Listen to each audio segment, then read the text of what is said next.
We just... La mesa. Hey. I think is table, right? Mesa? Hey. I don't know. M-E-S-A. I don't speak German. Yeah, that's what I was speaking. Shakalaka, shakalaka, boom, shakalaka, shakalaka, stick boom. Hey, yo.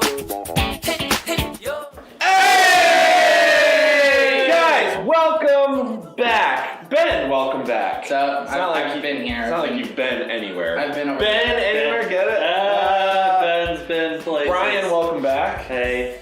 How you doing, man? I feel good. You feel so good? I feel so good. You look good. Thank you. You're welcome. Guys, we're back, and it's another episode of We Say Things, and we're going to jump right into things. We got Mr. Vault Boy and Mr. Millennium Falcon? Oh, yeah, The Mr. Millennium Falcon. Do you think it's a he or a she? I'm assuming it's a he. It's a she. No, you know what? It's a she. It's a He she. calls her several times, and it's very temperamental, so that was a very sexist thing of me to say, and I'm sorry. It could be a he, she. It could. Who even knows anymore? This is We Say Things, and in case everybody forgot, the way this works is that you, the viewer, submit questions and topics with the hashtag We Say Things.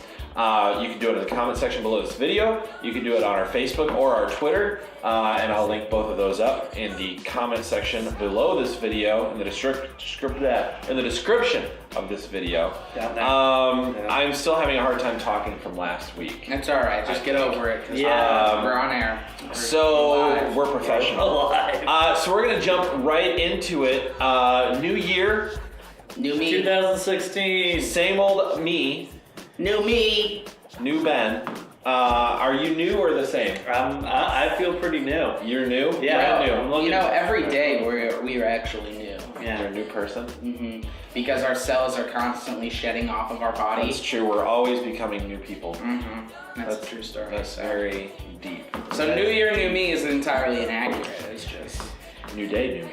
Yeah. New second, new me. Really. yeah, every second. Yeah. There's a new It's probably even smaller than that. Fractions of seconds. Oh, yeah, for And sure, I don't for even sure. know how to measure that. Speaking of which, this is way off topic, but we were talking yesterday about how they have added 4 new elements to the periodic table They have. of elements. They haven't used them The What are they? which period was it? The 8th It's period? the 7th, I think. period? Yeah.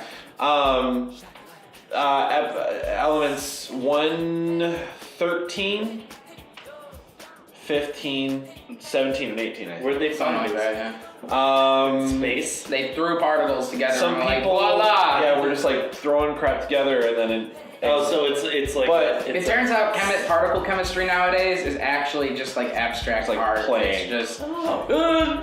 hey, that looks good. Yeah, it looks beautiful.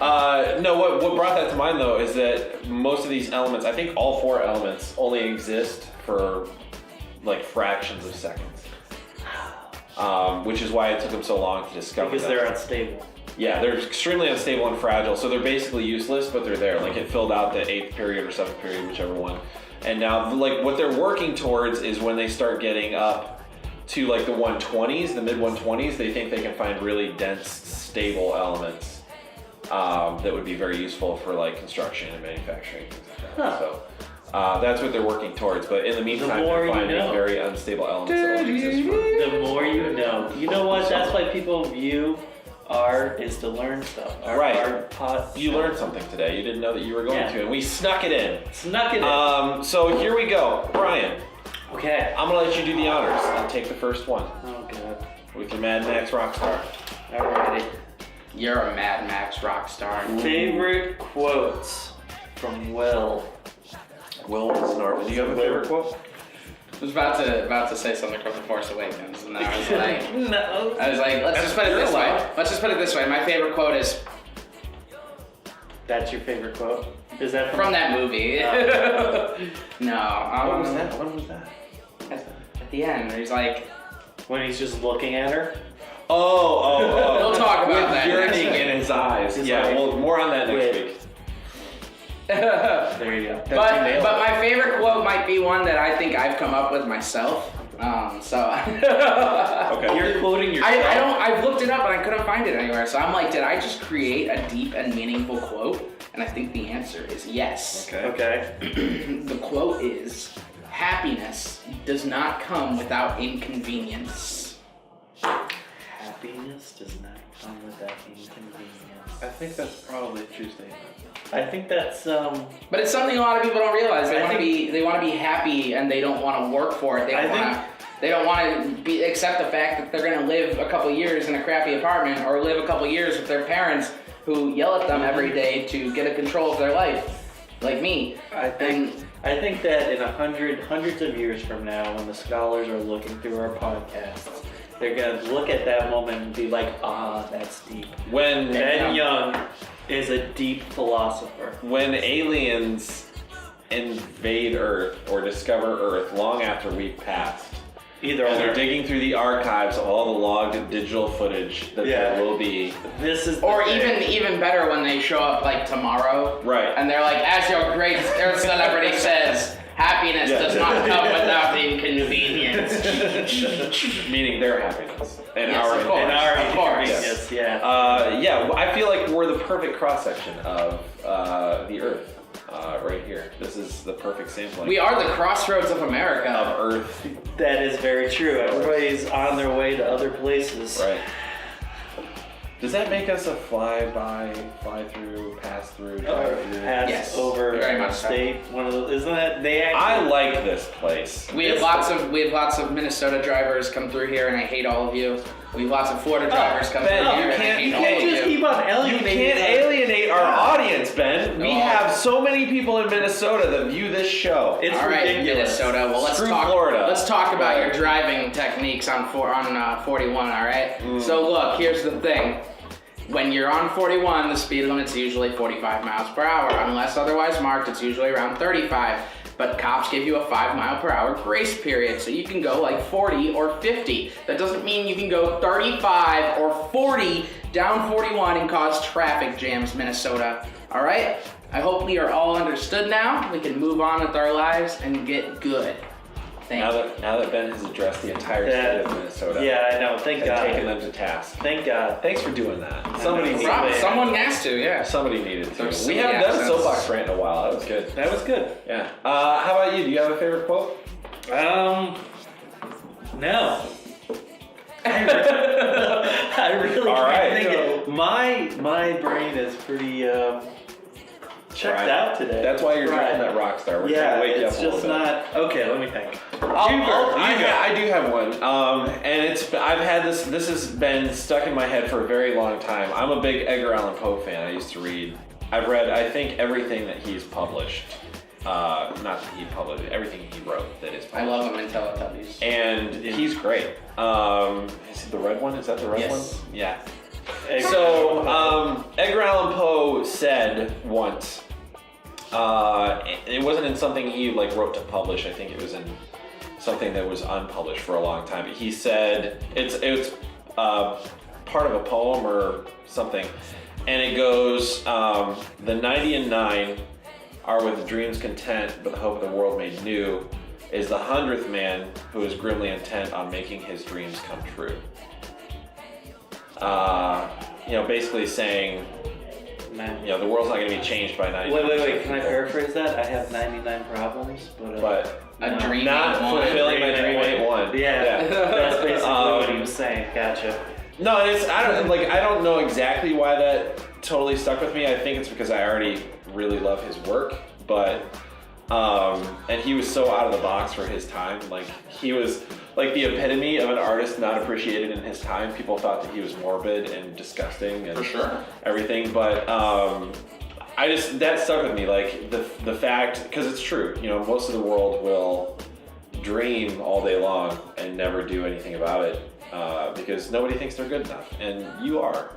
And so the 100th man, the 1%, is the person that will actually do something about it and accomplish things. And nobody ever does anything without trying. It's kind of like what you're saying. It's you have to work hard for it, sure, but nobody ever does anything without trying. That's true. You gotta try. I thought you were just gonna say nobody ever does anything. Nobody ever does anything. Anything. So Okay, now everything's on me, and I have no idea. Like I'm completely clueless. Like, okay, so you're in the Like from a military, movie? so just be like, this is our Independence Day. That's your favorite quote or something. What is this? That's from the movie. Yeah, sure, why not? What about ask not- that presidential speech was That was an good. amazing speech. Ask I don't not remember what all you 50 can do for your country. Ask what your country Can do doesn't do anything That for you doesn't- anyway. So it's okay. Ask not what your country can do for you, but what you can do for your country. Right. That's Okay, that's a great quote right there. Yeah, Alright, sure. That I mean, JFK. JFK. Yeah. We choose to go to the moon not because it's easy, because it's hot. because it's hot. Ta. It's hot. Great president. JFK was actually Ben Affleck. Right. Affleck. Okay. God, this is a weird episode. This is kind of a weird episode. Yeah. Do you actually have one? Nah, forget it. Let's Do you have a a favorite, like, wise person, a favorite person that says quotable things? Is there like somebody who has input in your life? No, I make my own Otherwise, inputs. it's crazy Hang out on, there. It right is now. very crazy out there. Are we? I have to apologize for what, I don't know if the audience is going to hear any of They this. probably did. Our boss just came. One of our bosses. Yeah, one of just our came back. bosses just came back and everybody was very excited. Everybody was happy. We calmed them down. Yeah. Continue. Go Continue ahead. with my quote? Yeah, you're fine. Actually, it's a quote from a book that I'm reading, and it says that. Let me just reflect on that for a second. Reading or writing? Well, I'm writing it, but I'm writing it under another name, so... Okay, I just gave it away, I'm sorry. Yeah, you totally did. Okay. But that's okay. It basically was saying about how this person's moment in their life was the greatest and the worst moment of their life at the same time, and that all throughout the universe, everything in the universe plays a significant different roles, and that moments are no exceptions. That moments can be a bunch of different things. So, yeah, that's how I like to live my life. If you think about it, that is beautiful. If you think about it, the greatest moments can be the worst moments. Yeah. Because 'Cause that was the greatest moment and now it's over. And now the worst moment is knowing that the greatest moment has happened. Well, the thing is in the book is that he decides to leave the woman that he loves in order to, go out and for his dream, basically. And he's living his dream right now, but it also is the greatest and the worst moment because he knew he had to break her heart, basically, and he didn't really like that, but he had to move on, so. So now he's got 99 problems. But One. that ain't one. Well, no, it's not one. No, it's not. Not anymore. All right. Good. We got real deep. It was very deep. God, And- this is gonna be a deep year, guys. Yeah. I just feel it. I feel it heavy. Don't you feel it? Like 2016 is a heavy year. There's a lot riding on this year. Yeah. Weird. Don't let us down, 2016. It's fairly true, actually. That is true. Oh, you got a book over there. Yeah, seriously. Jeez. Mine was 2 words. All right, Lyle. Lyle, that's That's a fun name to say. Lyle. Lyle. That sounds very sophisticated. Yeah. Do you think today's culture of social media, personal and business blogging, and general hyper-correctedness hurts creatives like screenplay writers, video game studios, or even novelists? Think overanalyzation of Star Wars Episode 7. Ooh, that's a fun question for me to answer, because I am a screenplay writer. And a novelist over here. I've dabbled. They're not supposed to know that. I'm sorry. To know that. Somebody We that don't Brian know. knows. All right, we don't know his pseudonym Yes. is Funky Wonky. For one, the thing is that I've never wrote anything. I never have written anything before, so I don't want to put my name on something if people just start, He's actually going to be using the pseudonym Fetty Whoop. I was thinking more like Stephen Queen. Oh yeah. Perfect. All right. I've dabbled in writing some short stories too, and I just had this conversation with a few people, the guys I podcast with. A friend of mine, I was talking to him last night because he read an article about Ray, and he was all fired up about it. And so we were talking, but I feel like I did myself a disservice. We talked about Force Awakens nonstop in the office before it came out. Right. And I was very careful to only watch a couple TV spots. I was very careful about what media I consumed about it before I watched it, but I did talk about it nonstop, and I analyzed and theorized and everything.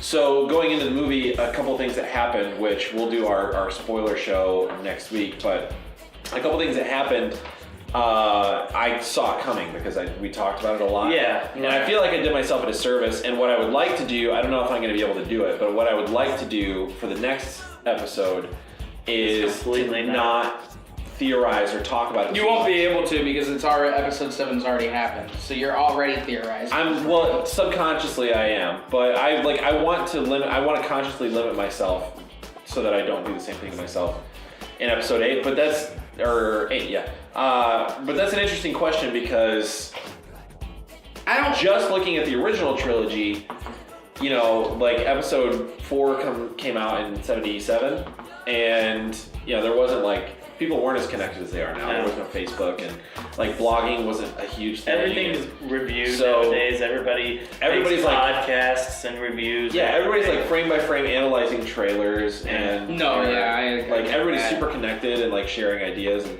so it's hard for screenwriters or novelists or whatever to surprise anyone. I really want to dissect this question. That's why I haven't thrown it at the camera yet. All right, so we've got.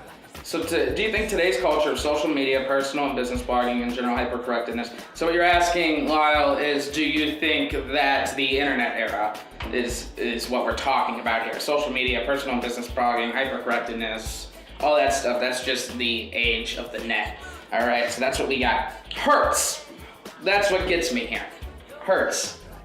Ain't nothing hurting something like Star Wars Episode 7. It's been announced it will be the highest grossing movie of all time. Ain't nothing hurting this. I don't think it hurt episode 7, but do you think it'll hurt 8 and 9? I don't think episode 8 and 9 will ever break episode 7's record just because of the hype behind episode 7. What about people that are just like you said, that are going away from Star Wars for a second, but like up and coming authors or Well, there we go. Yeah.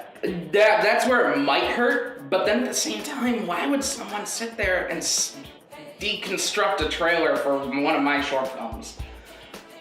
There might be somebody who would want to do that. No one will. They'll deconstruct. You know what? I'm gonna. What it does hurt. I'm gonna have my pseudonym, and I'm gonna go and I'm gonna deconstruct your trailer when it comes out. And do it with what it does hurt though light and the voice changers. Is it does hurt itself. It does hurt this culture of social media, personal and business blogging, and general hypercorrectness because things get spoiled. Right. When things get spoiled, people get unhappy. I personally, it sucks. I hate being spoiled. I had episode 7 spoiled for me. But it's something that I can move past pretty quickly. Like, I'm over it at this point. Other people I know can hold grudges for life. I would still be holding a grudge about that. Yeah. Legitimately, I would. It doesn't hurt though. I think it doesn't hurt big studios. Let's put it that way. It doesn't hurt big studios. It doesn't hurt novelists. I think it can actually help in some ways too. If the hype machine. Yeah, if the hype builds up, if like people do start liking him and catches fire, I mean it can happen. Do you think it's harder for creatives to take people by surprise? One of the possibly the biggest movie reveal ever was Darth Vader telling Luke that he was his father. Right. Yeah. And nobody saw that coming. And I think part of the reason nobody saw that coming is because we didn't have this. Yeah. I think that before that movie came out, people probably would have guessed and theorized and whatever. So do you think it's harder for creatives to take people by surprise, and is that a problem? Taking by surprise is a dead medium at this point. Let's look at M. Night Shyamalan.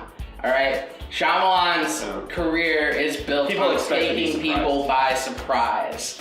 Everyone expects to be surprised right now. Let's look at Star Trek Into Darkness, which was the big surprise. Spoiler alert. I don't care if you haven't seen it at this point. If you haven't, you're not going to watch it. Khan. Yeah. Benedict Cumberbatch. Khan. Everybody knew that. Everybody knew that. Yeah, another one, Spectre. And this one's kind of, skip ahead if you don't want to hear about Spectre, because I get that. But Spectre, Christoph Waltz, Blofeld.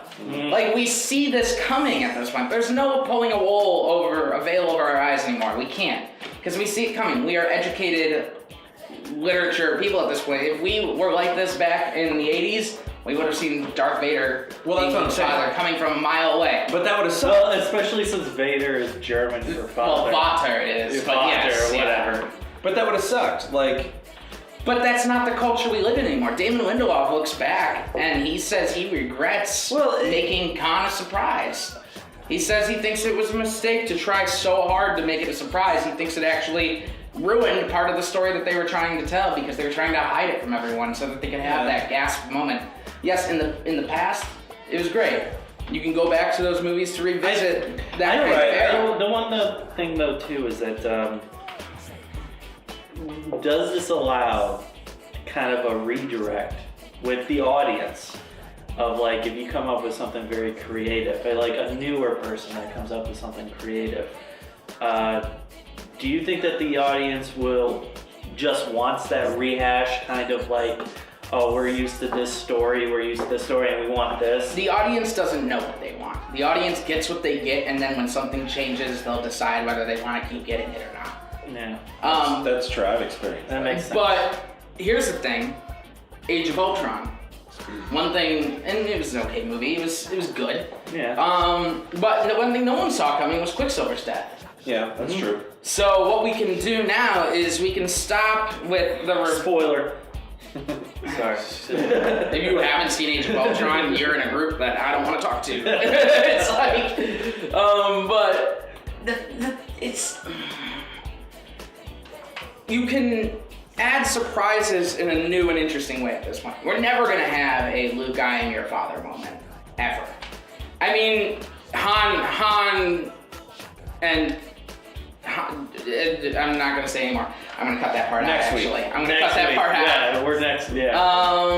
You're not, but you know, there are moments like in episode 7 where you can get something. If it wasn't spoiled for you, it was still a surprise, and I think at least was it a surprise for you? Okay, so going back to that, but you asked him, you begged to be told. I don't like surprises. Going back to that, the two big things in Star Wars Episode 7 I kind of saw coming because we had talked about it so much. But they were still big moments for me in the movie because I didn't have it spoiled before I watched it. Right. So you're right. We are still able, I think, to be surprised, and I think the audience, in some respects, sort of still wants to be surprised. Oh, absolutely. It's a little sad to me that we will never, because we won't. You're right. We will never have another Luke, I am your father moment, and that's a little sad to me. But that may just be nostalgia. It's the desire to want something like that. I promise you guys, I will try my hardest in my career to give you a Luke, I am your father moment. Yeah. All right, I'll do my best. Yeah. So I think we answered Lyle's question. Yes, definitely. Yeah. Move on to it doesn't more, I think. necessarily hurt. Last question.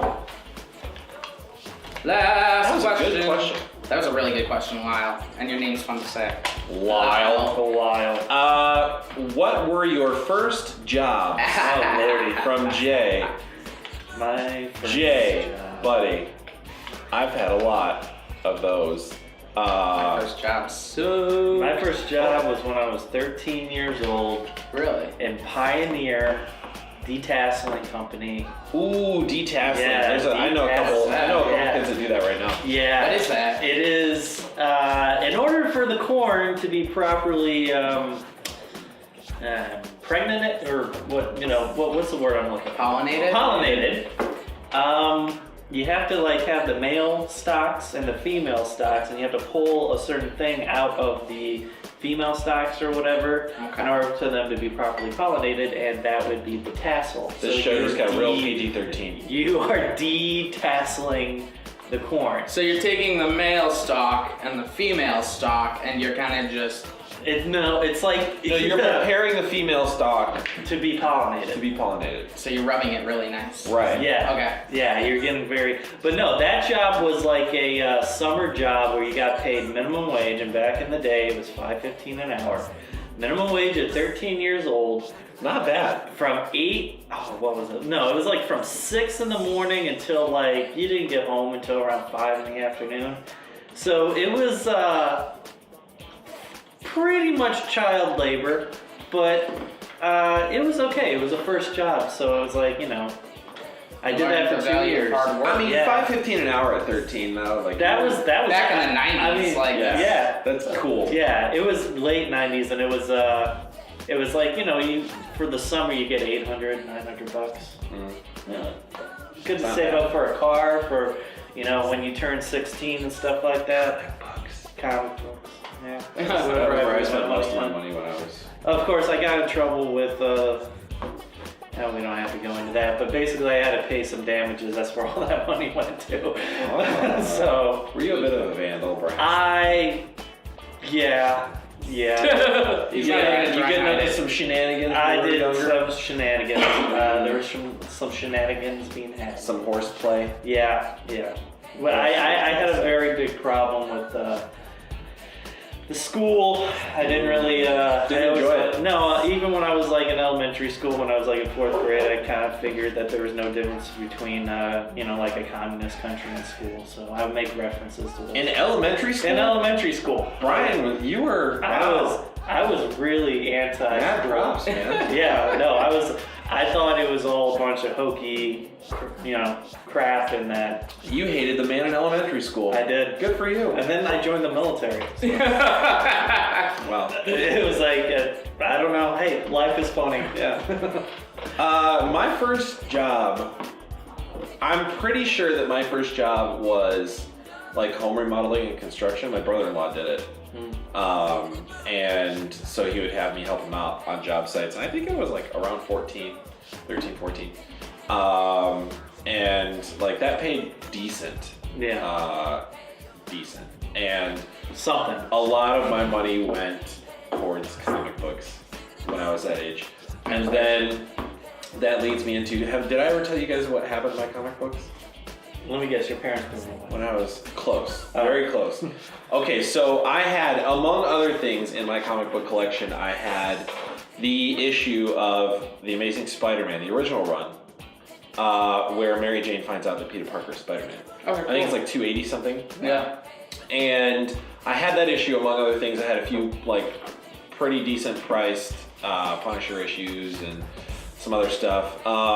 And I had them all like in boxes. I read them all, and then I would like bag them, put them in boxes. So I had like a ton of long boxes in my closet full of comic books. And then I had some pretty cool collector stuff, like game systems and everything. I went to school one day when I was 16, like late school year, like summer's almost here. My parents had a yard sale that day while I was at school. I came back home. My mom hands me $40. And I say, what's this for? And she goes, oh, I just got rid of some stuff that you weren't using. And I'm like, oh, spend, 40 extra bucks. Like, that's a decent trip to the comic store, I go upstairs, and like, it took me a while to realize, because I like was doing stuff, and then I went to put some stuff in my closet, and my closet was bare. Like, all of those boxes were gone. All of them were gone. $40. Also, my NES, Nintendo Entertainment System, with all of my games and controllers, and my Atari with all of the games and controllers were gone. All of it was gone, and I got $40. I had, if I still had those comics, I know for a fact that I would have probably close to $5,000 or $6,000 worth of comics. All gone. All gone. Thousands of issues of comics, all gone, and I got $40 for it. That's a huge rabbit trail from the question, but my first job was, I think, construction, and that's where I spent most of my money. And then that put me off of comics for a very long time. I didn't buy comics until, actually just a few years ago, I started collecting again. There you go. So, one of my first comics actually was the wedding of Cyclops and Jean Grey. That was Very from, cool. yeah, that was one of my first ones. You're having a hard time with that story. I'm sorry, I didn't mean to upset you. I'm really, really mad. It was a thing. It ended up being a thing that there was a lot of yelling. I assume so. I never yelled at my mom. Like I was very respectful to my parents. My dad made sure that I was, and I never yelled at my mom. But there was a lot of yelling, and my dad. My dad tried to side with my mom, but he totally understood where I was coming from. And so he didn't want to take sides. Right. So all he did was make sure he separated us. He sent me to my room. He took my mom. I mean, I understand, she didn't do it maliciously. I thought that's where that story was going. I thought it was going to be my mom decided to punish me and took and stole all my comics. It wasn't malicious, honestly. It was an accident. She honestly thought she was doing it. I know, and I'm just like, That's the worst part, though. That's the worst part. It's like, I almost would rather she did it maliciously. Yeah. So my dad, not wanting to take sides, because he didn't want to upset me more, and he didn't want to upset her by taking my side. So he put me in my room, and then he took her, out of the house and separated us so that there was no more yelling. We both calmed down, and then we just kind of silently agreed, everybody just agreed to not ever talk about this. And to this day, I've never talked to my mother about that. Oh no. Nice catch. We're running out of time, so I'll keep this short. My first job, Burger King. Oh, yeah. Worst job I've ever had. How long were you there? 5 years off and on. I went to school and came back during breaks and things like that. But the funny story is, I really wanted to work at GameStop growing up. Who didn't? Yeah. GameStop was the coolest place. Many times I applied there. I applied all the time. That was a good shot. That was a really good shot, and you better not have scratched the lens. I did. So I wanted to work at GameStop, and I could never, get a job there. And so I'm like, okay, well, I gotta go find another job. So I go to Burger King. But I knew the people at my shareable GameStop. I would always go in and talk to them and hang out with them. They were cool. They were cool people.